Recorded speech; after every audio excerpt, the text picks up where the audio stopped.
What's going on, YouTube? How are you doing? I'm gonna change the pace of how I usually make videos today. Let's talk about something a little bit more serious. Let me tell you about what it's like being an African American, especially in classical music. I really wanted to bring this message also in light of the recent police brutality that's being documented. It's been going on the whole time, but it's actually being documented now. And the issue of race is coming back up in a very real way. And I wanted to posit, my spin on how I feel about that. I grew up in Peachtree City, Georgia. So it's southern, but it's a suburban area south of Atlanta, upper middle class. I was very well educated, not just by the school system, but by my mother. She taught me how to speak very clearly, and my grandfather too, they never really allowed me to be ignorant about anything. So that translated when I went to school and I started seeing more of my brothers and sisters who didn't have the same upbringing that I had. And the first thing I was really asked was, "Are you mixed?" And that was that took me aback because I'm not.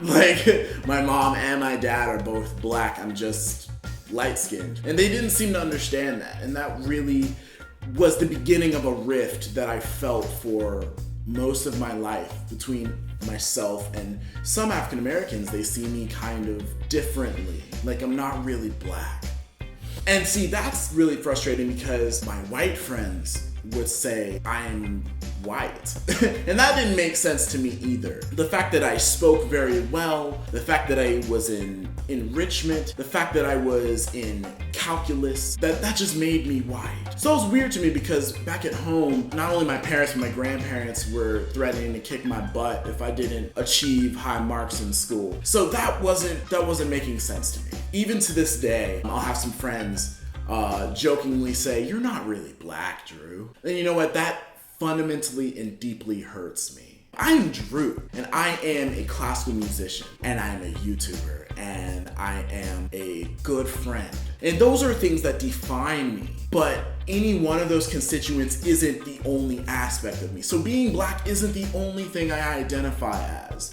And the fact that I always make it just about race really hurts. And it's time that we stop doing that.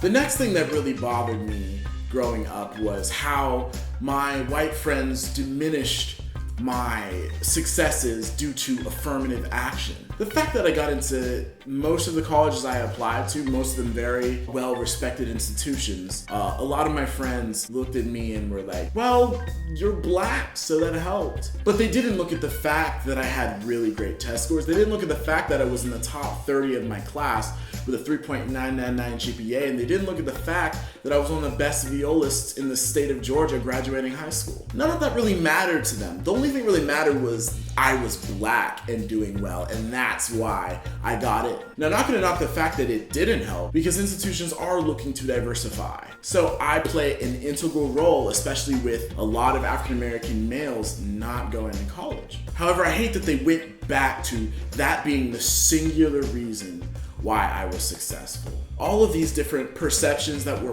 pushed upon me about who I was supposed to be, I found solace in classical music. First of all, it allows people to then begin to see me without prejudice. "Oh, you're just a black violist." Or, "Oh, you just got in because you're black." All of that can be eliminated by the fact that either you're good or you're not. In classical music, when you're going for jobs, there's no, "Oh, he's good for a black guy," or "His intonation's pretty good for a brother." No, because honestly, if you're just pretty good or if you're okay, you're not gonna get the job. You're only gonna get it if you are the best. So no, either you're good or you're not. And that's what I love about classical music. It has nothing to do with my skin color. It matters how good the sound I produce is. Either people will cry of joy or they'll cry of pain.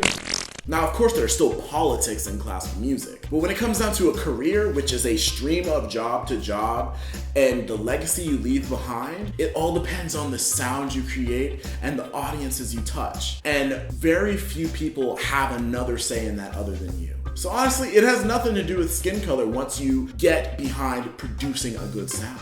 You will always be as good as you want to be, not as good as the color of your skin.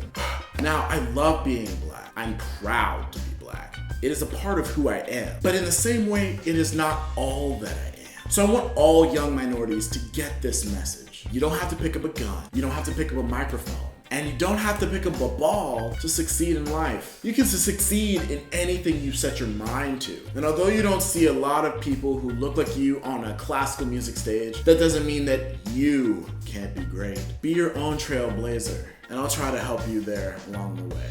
Thanks for listening, guys. Have a great one.